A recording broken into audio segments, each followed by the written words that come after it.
김민희와 홍상수처럼 대체 서로 얼마나 끌리길래 저렇게 인생을 내던졌지? 하는 사례는 대부분 안 봐도 지지의 형충이 있어요. 그리고 고난과 시련이 깊을수록 잘 삽니다. 결혼할 남자는 처음 봤을 때부터 느낌이 올까요? 많은 분들이 궁금해하시지만 제대로 된 대답을 받기는 어려운 질문입니다. 왜냐하면 대부분의 경우 정답은 NO거든요. 하지만 수천 명의 임상을 통해서 저는 결혼 인연이라는 좋은 인연이라는 거에 대해서 결론을 갖게 되었는데요. 생각보다 굉장히 단순한데요. 그건 바로 너무너무 편한데 설레네? 바로 여기에 궁합의 핵심이 들어 있습니다. 편안하다. 그런데 설렌다. 잘 생각해보면 둘이 완전히 상반된 개념이에요. 그렇지만 마음이 제대로 동하려면 이 어려운 걸 해내야 하죠. 오늘도 반전이 있는 하지만 현실이자 팩트인 얘기를 해보려고 합니다. 설렌다는 조건은 의외로 지지 형충입니다. 이 설렌다는 느낌이 주는 궁합 공식이 형충이라는 거는 반전입니다. 충은 말 그대로 부딪힌다는 거고 형은 형살이라고 해서 갇힌다는 의미이니 사주에서는 그닥 안 좋게 보는데요. 궁합에서 형살은 그만큼 강력하고 운명적인 끌림을 의미하기 때문에 좋습니다. 김민희와 홍상수처럼 대체 서로 얼마나 끌리길래 저렇게 인생을 내던졌지? 하는 사례는 대부분 안 봐도 지지의 형충이 있어요. 그리고 고난과 시련이 깊을수록 잘 삽니다. 실제로 이 둘은 술미 형살이 있습니다. 전 국민이 말렸던 이승기 이다인 부부도 월지 축술형입니다. 이효리 이상순 부부도 마냥 평범하게 느껴지지는 않았던 면이 있는 부부죠. 3주만 놓고 봐도 축술미 사명과 인사신 사명을 모두 이루고 있는 특이 케이스입니다. 각자 돌고 돌아 서로 재혼에 성공한 강수지, 김국진, 인사신 사명을 이루고 있고요. 비밀 연애 끝에 결혼한 서태지, 이은성, 고난 속에 결혼한 도경환, 장윤정, 17살 나이 차이를 극복한 미나, 류필립, 역시 한 번의 큰 스캔들 후에 결혼에 성공한 연상연하 커플 백지영, 정석원은 자묘형을 이루고 있습니다. 이 외에도 한 번의 공개적인 장기 연애를 끝내고 결혼하게 된 한예진, 기성용, 인터뷰에서 한눈에 반한 것을 숨기지 못했다는 소지섭, 조윤정, 오랜 친구관계 청산하고 늦게 결혼한 장동건, 고소영, 전성기의 드라마 주연과 조연으로 만나 아이들 입양하고 잘 사는 대표적인 인꼬 부부 차인표, 신혜라, 사회충의 계절이 묘수랍으로 반대이고요. 요새 따끈따끈한 결혼 소식이 들려온 유튜버 JJ와 줄리엔 강도 월지가 충하는 궁합입니다. 이렇게나 많이 긁어왔는데 사연이 없는 부부를 찾기가 어려울 정도죠. 이 다음에 소개해드릴 편안한 궁합의 부부들과 비교해보면 더욱 확연히 차이를 느끼실 수 있으실 겁니다. 사주 만세력상 이 형충 궁합에 해당하는지 보는 법은요. 서로의 일지끼리 그리고 월지끼리 맞춰봅니다. 앞전 영상에서 일간은 다시 태어나도 변하지 않는다고 할 정도로 사주의 핵심이며 나의 본질을 말해준다고 했습니다. 이 일간을 한 칸만 더 확장한 것이 일지입니다.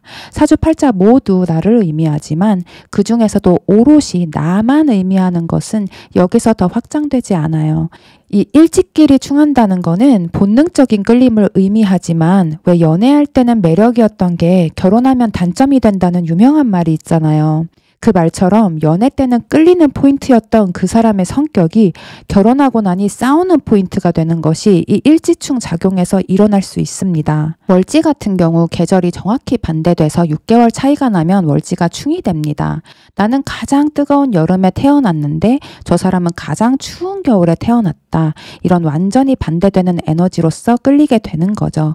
현실에서도 어떤 면에서는 나랑 반대되는 사람일수록 끌리는 것처럼요. 사주를 좀 아시는 분들이라면 계절을 의미하는 월지의 작용력이 굉장히 크고 중요하다는 걸 아실 거예요.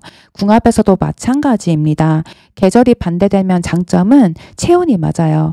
체온이나 채취가 거부감이 없고 좋게만 느껴집니다. 톱니바퀴에 튀어나온 부분과 들어간 부분이 맞아떨어져 굴러가듯이 딱 맞아떨어지니 자궁 속처럼 포근한 느낌이 들어요. 노력으로 바꿀 수 없는 근원적인 부분들에서 끌림이 있다는 거예요. 그래도 명색이 형충인데 단점이 없을 수 없겠죠. 사주에서 월지는 내가 처해진 환경을 의미하니 결혼 전에는 나의 부모님, 결혼 후에는 나의 가정을 의미합니다. 있습니다. 그런데 이게 형충을 맞았잖아요. 이 말은 결혼할 때 집안에 반대가 있을 수 있다. 집안 차이가 너무 난다. 자라온 환경이 너무 다르다라는 것을 의미합니다. 자라온 환경이 너무 다르다는 건 외국인으로 볼 수도 있어요. 결혼식까지는 무사히 치렀더라도 결혼 후에 오히려 몰랐던 집안 문화 차이라든가 너무 다른 지역적 배경 때문에 혹은 고부 갈등으로 인해서 문제가 있을 수 있습니다. 본능적으로 끌리지만 집안의 반대도 만만치 않다. 그렇게 해서 로미오와 줄리엣이 써졌습니다. 본능적으로 끌리지만 주변에서 다 반대한다. 그렇게 해서 김민희, 홍상수가 더 죽고 못 사는 겁니다. 본능적으로 좋은데 집안이나 전 국민이 반대를 하면 어떻게 돼요? 더 좋아버리네? 이런 흐름으로 갈 수 있다는 거죠. 저는 개인적으로 이 궁합 굉장히 찬성하는데요. 현실적인 문제나 집안 문제가 있을 수는 있겠지만 고비를 한 차례 넘겨야 할 수도 있겠지만 그냥 이 사람이 싫다. 답도 없는 그냥 싫은 차원의 문제로 가지는 않는다는 겁니다. 편안해의 조건은 삼합입니다. 한 번쯤 들어보셨겠지만 사주에는 합이라는 것도 있고 충이라는 것도 있고 형이라는 것도 있고 원진이라는 것도 있고 한데요. 이러한 서로 밀어내고 끌어당기는 힘들은 모두 지지에서만 이루어져요. 그런데 이 모든 밀고 끄는 작용을 통틀어서 가장 강력한 것이 삼합입니다. 삼합이 대장이에요. 삼합이 이루어지면 워낙 힘이 강력해서 뭐가 와도 깨뜨릴 수가 없습니다. 지지작용은 시지가 굉장히 중요한 부분을 차지하기 때문에 시지 빼고 논하기는 한계가 있지만 년, 월, 일만 가지고 연예인 사례를 훑어보겠습니다. 인교진, 소희현, 연정훈, 한가인, 이천희, 전혜진, 지성, 이보영, 오상진, 김소영, 세븐, 이다혜. 형충궁합에 비해서 큰 스캔들이나 고비 없이 무난무난하게 결혼해서 조용히 친구처럼 살고 있는 듯한 부부들로 이루어져 있다는 걸 한눈에 확인할 수 있죠. 이휘재 문정원 부부도 삼합을 이루고 있는데요. 앞선 영상에서 조심해야 할 궁합에서도 소개드렸던 부부예요. 이렇게 궁합은 한 가지 측면만 있는 것이 아니라 여러 가지 측면이 있기 때문에 종합적으로 고려를 해야 합니다. 물론 많은 임상을 통해서 가능성이 높은 요인들에 대해서 영상을 만들긴 하지만요. 이번이 두 번째 궁합편이거든요. 여러 가지 측면을 고려하시고 가장 중요한 거는 현실이야 현실. 삼합의 종류는 이렇게 네 가지가 있습니다. 지장간을 보면 공통적으로 합화하는 성분을 담고 있는 것을 확인할 수 있죠. 인옷을 글자가 합해서 화가 되는데요. 합력이 워낙 강하다 보니 인목과 술토의 글자는 작용을 상실합니다. 하나의 거대한 불이 되는 거죠. 이 같은 원리로 신자진이 합해서 큰 물이 되고요. 사유축이 합해서 큰 금이 되고요. 해묘미가 합해서 큰 목이 됩니다. 오행 중 하나가 빠졌죠. 토는 그 자체로는 색깔이 없는 중립의 글자인지라 다른 오행들이 합해서 색깔 막 낼 때 옆에서 중심 잡고 묵묵히 서서 너 하고 싶은 대로 다 해 하는 역할만 합니다. 일지가 같은 삼합의 글자로 이루어져 있는 사람들끼리 만나면 말하지 않아도 알아. 이런 느낌 있죠. 에너지가 조화를 이루기 때문에 꼭 남녀 관계가 아니더라도 비슷한 에너지가 공유되어 친구가 되기도 좋은 면이 있다고 보시면 됩니다. 점성술에도 똑같이 같은 오행 자리에 행성 3개가 삼각형을 만들면 그랜드 트라인이라고 해서 가장 길한 징조로 보고 최상의 조화를 이룬다고 봅니다. 에너지란 눈에 보이는 것이 아니기 때문에 현실에 대입해서 정확히 설명하기는 어렵지만 신자진이 합하면 물이 되는데요. 물은 인의 예지 신에서 지의 지혜를 의미합니다. 물일간인 남녀는 비교적 똑똑하고 이성적인 면이 강하고요. 계절로 치면 겨울이고 시간으로 치면 밤입니다. 그러다 보니까 신자진을 일지에 가진 사람들은 어딘가 서늘한 인상을 가지고 있습니다. 알면 알수록 지적이고 내면 세계가 깊은 물의 기운이 드러나죠.